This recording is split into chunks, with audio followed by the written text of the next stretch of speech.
Good afternoon, everyone. We're back here at Andersen Acres watching the chicken madness. I just gave them some snacks, so they're going a little bit insane. They love their snacks.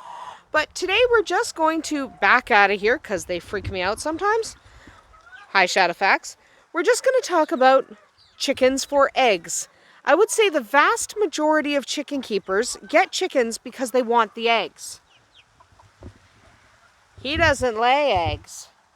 He's a rooster. But the vast majority of people who get chickens because they want eggs. Why do I have so many roosters? And there are a lot of people who do get chickens for pets and some who get chickens for meat. But to be honest, the vast majority of people who get chickens, they want eggs. So if you want eggs, and most people do, Thorn, you want to really think about what you need to do to have chickens that lay the most eggs or the eggs you want. So raising chickens solely for eggs is a little bit different than raising them just as pets. Pets will give you some eggs, sure, but typical pet breeds don't really lay as much as we might want. Like Silkies are a great pet. They don't lay well. That's a Silky mix. So even though you might love a certain breed, if your goal is to get eggs, you might want to think about what exactly your goals are before you get those fancy breeds. If you're looking for eggs, the super layer, the Leghorn, is definitely the way to go. Nobody beats the Leghorn in terms of sheer number of eggs at all. It's just, you're not going to find anyone who's better than a Leghorn. They're flighty and loud, and they eat a ton, though. So they might not be best for your smaller scale operation. So if you're not going to have a Leghorn, you might want to think about other breeds. Now, I have Leghorns. I love Leghorns. We do Leghorn rescues every spring. They're definitely not for everyone. Definitely not. They're flighty, loud. There's not a lot of meat on them. There's a couple of Leghorns by the door right there. So we do have some, but they're not fantastic if you don't have the space. They don't take confinement well. So they do kind of need to be a little more free, like ours are. Also, if you want to process for meat later, Leghorns actually kind of suck. They're kind of skinny. They're not really ideal. That's not really what you want. So if you want something maybe a little more sustainable, you might want to think about going with your star sex-link breeds. They can come in a red or a black variety. Just going to spin around here and not let the horse out because he's right here waiting. Tristan will come home and you'll go for a walk later. I promise. So the star sex-link breeds come in both a red and a black. So you can decide what looks best for your coop, your backyard. Right? Not everyone that wants something that looks as weird as that little one over there. We like weird, not everyone does. Red star sex links are kind of a reddish brown, and they have some pretty flecks of white and are a result of a cross between a Rhode Island Red rooster and a Leghorn hen. Black star sex links are a cross between a Plymouth Rock hen and a Rhode Island Red rooster. They are black with gold accents, at least the hens, which if you want eggs, you're really going to be looking at hens. But the black star gives you larger eggs. The red stars lay better due to them being part Leghorn. So you kind of have to pick what works for you. He's not a hen. That's okay. So you kind of pick whichever one. The star sex-link breeds are friendly, so they're easier to have if you just want pets. And that's a horse nose right in my belly. Yes, you're lovely. I enjoy having you around, bud. Anyway, chickens. So if you want to have hens that you later butcher for meat, you're going to want to consider a dual-purpose breed. So you might want an Orpington. Where did my Orpington go? Lime. Our Orpington's name is Lime. She was over here. You did see her a few minutes ago. Hi, Arwen. Coming back? Hi, Arwen was on a little ramble. So now she's coming back because she wants to come back in the coop. Sorry, chicken. Arwen, baby, you want to come in? Come on. Yeah, Arwen's coming back. Arwen was on a bit of a walk. So you might want to think about an Orpington. If you do want, I don't know where my Orpington is, but you saw her a few minutes ago. That was Lime. I'll see if I can edit the video with a tag so that you will see her and know who I'm talking about. Let's just see if she went this way. No, I don't know where she is. I swear to God I saw her. But Orpingtons are a really good multi-purpose breed. They get really big. They lay beautiful eggs. So if you do want to later butcher for meat, they're fantastic for that. You might also want to look at a Cochin, not the Bantams. Bantam Cochins are not going to be a lot of help. Okay? They're not good for butchering for meat at all. So the full-size Cochins are good for good egg layers, and they can be used for meat later if you want. Stop chewing me. Little monsters. You might also want to look for a Wyandotte. They're kind of cool. They're friendly. They look good in a backyard. Or a Brahma. Brahmas are humongous, like your nose, man. Brahmas are quite large. So a Brahma lays a nice egg, and they can't stop pushing me. They can definitely be used for meat later if you like. Stop biting me. If you're not looking to process for meat later, you might want to consider a Bantam layer. I know what I said about Bantams in another video. They don't lay as many eggs, but they're actually really good. They lay tiny eggs, and most people will tell you that a Bantam egg actually tastes better and is slightly creamier than a standard egg. So if all you're looking for is eggs and you're not going, thank you, Lily, and you're not going to process for meat later, a Bantam might be the way to go. Now we have Silkies that are technically Bantams. They're terrible layers. So if you're looking just for eggs, you don't want to get Silkies. Though they're fantastic. I love Silkies. I think everyone should have Silkies. They're not the best layer, to be honest. They just are not. So Bantams also require a little bit less space, and they're easier to feed because they don't eat as much. So smaller eggs, yes, they don't produce as many, but they're easy keepers. So I really recommend getting a few Bantams. Just don't get a breed known for being really, really broody like a Silkie. Silkies would rather hatch eggs all day than lay them. So I wouldn't go with that.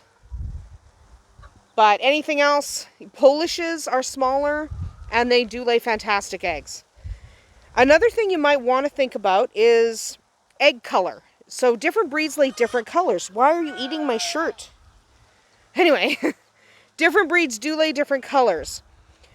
Egg color does not have anything to do with the taste. In fact, all eggs technically start out as white, and the chickens of certain breeds develop a bloom that then colors the outside of the egg. If you crack an egg, you'll see no matter what the color of the egg on the outside is, all of the eggs are white on the inside. The inside of the shell is white. By the way, these are Sussexes. These are Coronation Sussex. They're also a really good dual-purpose breed. They are really good. So if you want a certain color egg, you're going to want to think about what breed gives you that color egg. If you just want white eggs, you might want to consider, yes, Leghorns. They lay white eggs. All varieties of Leghorns lay white eggs. So whether you get a white Leghorn or a brown Leghorn, it doesn't really matter. They lay white eggs. Goat. You might want to look at the Ancanas or the Campines, the Dorkings, Buttercups, Minorcas. White-faced black Spanish are one of my favorite white-laying breeds. I don't have any of them right now, but they do make fantastic eggs. So the white-faced black Spanish are really good for that. Hi, guys. Yeah, hi. You might also want to look at Sultans or Polishes because they're a little bit smaller, but they still lay really nice eggs. And they're very white. They are pure white. Tinted eggs are not white, but they're certainly not brown. They kind of look like a cream color. There's a little goat. Why is there always a goat? Sometimes these eggs will look a little bit pink. I'm trying to ignore the goat. whacking into my leg.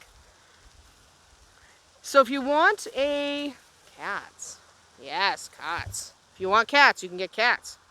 That has nothing to do with eggs. So if you want a tinted egg, you might want to look for Chanticleer, Sumatras, maybe a Hamburg. Silkies, like ours, lay tinted eggs. So all of our silky hens do lay a tinted egg. But remember, they don't lay very many tinted eggs. They just don't. Spot and one of her babies, the others are in the coop being supervised by roosters. Yes, our roosters supervise babies. They do it a lot.